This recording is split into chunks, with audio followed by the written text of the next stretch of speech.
In a quiet town in 17th century France, a convent's walls hid something far more terrifying than devotion. Screams echoed from its halls, not from joy, but torment. Nuns convulsed, eyes rolled back, speaking in tongues and claiming the devil lived among them. It was not just hysteria. It was a storm of sex, scandal, politics, torture, and death. A priest would be burned alive. An entire community would be pulled into madness. And at the center was one nun whose lies would rewrite history. This is the true horror of the Loudun possessions and the devil's nun. In the early 1600s, Loudun was a thriving market town. Stone churches, cobblestone streets, the scent of bread from ovens and the whispers of politics behind closed doors. A place where priests gave sermons and nobles plotted in silence. But behind this serenity, paranoia simmered. France was torn by religious wars, Protestant versus Catholic, and the wounds of violence still bled into everyday life. Then came Father Urbain Grandier. Father Grandier was not your ordinary priest. Charismatic, intelligent, dangerously handsome. His sermons were eloquent, his presence commanding. Women swooned, men grew jealous, and he was far from celibate. Affairs with noble women, scandals in confession, enemies in the clergy. Grandier walked the fine line between divine servant and carnal sinner. But he had power, protection. Even the bishop feared him. That is, until a group of nuns began screaming in their cells the Ursuline convent was a place of supposed peace. Young women, many forced into vows, lived lives of strict prayer. Until one day Sister Jeanne d'Angers, the prioress, claimed she had visions. She said a tall man in black robes came to her in her dreams, that he whispered blasphemies and pressed himself upon her in the dark. That man, she claimed, was Father Grandier.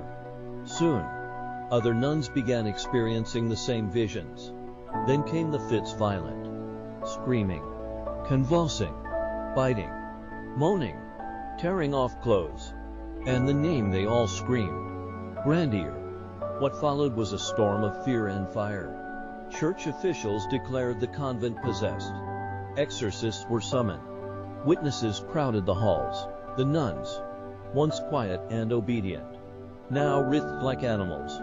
They cursed in Latin, exposed secrets they couldn't know. They spoke in multiple voices at once. The exorcisms were public, held before townsfolk, a theater of horror. And Grandier was the villain. He denied it all, said it was lies, mass hysteria, political revenge. But the nuns screamed his name again and again. And then came the damning evidence. A document was discovered, a pact with the devil, signed in Grandier's own hand. It listed demons he had summoned: Leviathan, Behemoth, Astaroth. It even bore Satan's claw mark. But scholars today believe it was forged, written by his enemies to silence him. Torture was used to extract confessions from the possessed. Bones broken, flesh burned, and Grandier, he was chained, paraded before a howling mob, accused of sorcery and lust. He refused to confess, even as the flames drew near. The church, once a solemn house of reflection, became a theater of horror. Father Surin stepped in as Urbain Grandier's replacement, a man deeply devout, but mentally unstable, teetering on the edge of sanity. From the moment he arrived, he was drawn into the madness of Loudun like a moth to fire. Surin believed God had called him to purge this evil, but he was no savior. His own diaries tell of nights spent screaming in agony, of visions, of voices telling him he too was possessed. The line between exorcist and victim blurred. Surin would later confess, "I had given myself over to the devil to draw him out of them." The exorcisms were brutal. Nuns were tied down, thrashing violently as holy water scalded their skin, and Latin invocations filled the air. Screams echoed through the chapel, animalistic, inhuman. Bones cracked, nails tore into flesh, and the crowd wept or applauded depending on their convictions. Sister Jeanne. At the center of it all, contorted and shrieked as if dragged by unseen claws. She vomited filth and declared Grandier had carved his name into her soul with a devil's claw. And yet something was off. Witnesses claimed that during the so-called possessions, the nuns seemed aware of current gossip, of courtly scandals in Paris, of things no cloistered woman should know. Others whispered that they sometimes laughed between fits, sharing glances as if they were playing roles. But who would question it when the demons were so convincingly real? Behind the scenes, Richelieu was tightening the noose. The Cardinal Duke had no interest in spiritual warfare, only political domination. Grandier's outspoken criticisms of centralized power had made him dangerous. His trial would not be for sorcery, it would be for challenging the state. Richelieu's agents provided forged evidence, a pact with the devil supposedly signed by Grandier, and 7 demons, including Lucifer himself. It was written in backward Latin, complete with bizarre symbols and unholy signatures, a parchment of nightmare. But even this grotesque forgery wasn't the worst part. They silenced dissenters. One priest who spoke up for Grandier disappeared. A magistrate who demanded a fair trial was reassigned. The machinery of the state ground down truth with clinical efficiency. Grandier's trial began on August 7, 1634. He was emaciated, tortured in mind and body. The courtroom was filled with church officials, nobles, and peasants alike. But this was no fair trial. It was a ritual, a mockery of justice dressed in the robes of righteousness. Sister Jeanne, brought in on a stretcher, testified under oath that Grandier had seduced her in dreams, that demons had danced with him in the chapel. When asked to repeat her visions, she sobbed dramatically and then recited them like lines in a play. Other nuns followed suit, each performance more outrageous than the last. One claimed he had turned into a leopard. Another insisted he appeared in her room on a flying serpent. The judges nodded solemnly. The defense was silenced. Witnesses were bribed, intimidated, or ignored. Even doctors who found no signs of possession were dismissed as unspiritual skeptics. Finally, the pact was read aloud in court, a document so grotesque, so absurd, it should have collapsed the trial into farce. But the crowd didn't laugh. They shuddered. Because belief, once lit, burns hotter than reason. On August 18, 1634, Grandier was sentenced to death. But execution alone would not satisfy the mob. Torture was required not for truth, but for spectacle. He was subjected to the Spanish boot iron vices driven into his legs until bone shattered like glass. He did not scream. Witnesses say he prayed. His hair was torn from his head, his flesh branded with hot irons. Still, he denied the pact. Still, he clung to innocence. Then came the pyre. He was tied to the stake in the town square. The crowd gathered, pressed close, as if drawn by an unholy magnetism. Some brought their children. Others carried rosaries. Many came just to see a man burn. A priest offered him one final chance to confess. Grandier looked toward the crowd, eyes hollow yet clear. "I am not guilty," he said.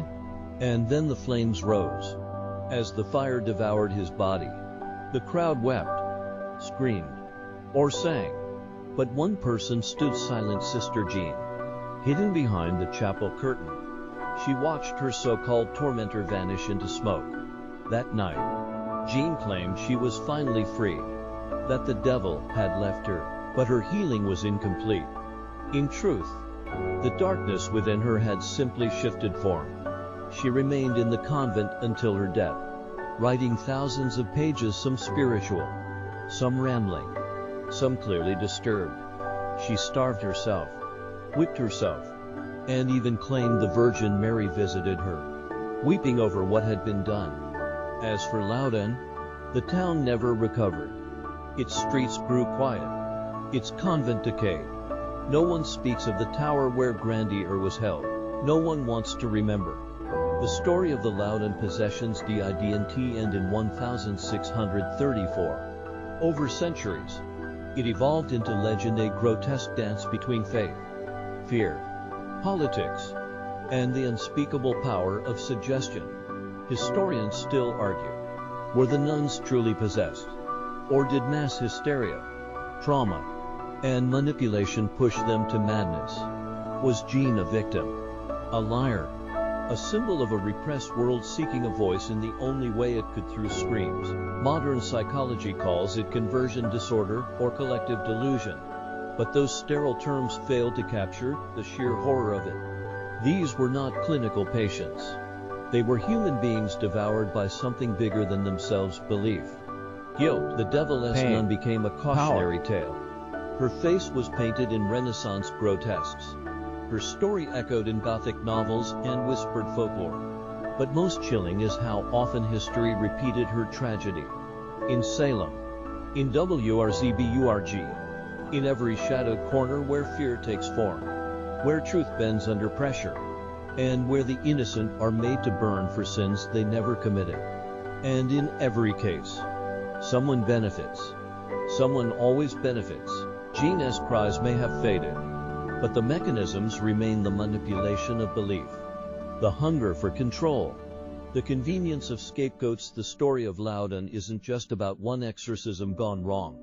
It's about how power preys on weakness, how institutions, religious or political, twist truth until justice is a joke told with a dagger behind the back. Grandier burned. But what truly perished that day was not just a man. It was reason. It was compassion. It was the fragile line between faith and fanaticism. And somewhere, deep in the shadows of that old, crumbling convent, the echoes of screaming nuns still linger. Not demons, just the sound of women trying and failing to be heard in a world that mistook pain for possession. So when you hear whispers in the dark, when you see a crowd demand blood in the name of purity, remember Loudun. Remember the devil's nun. And remember that the real horror isn't what they believed, but what they were willing to do because they believed it. This is torture history. And this was only one of its darkest chapters.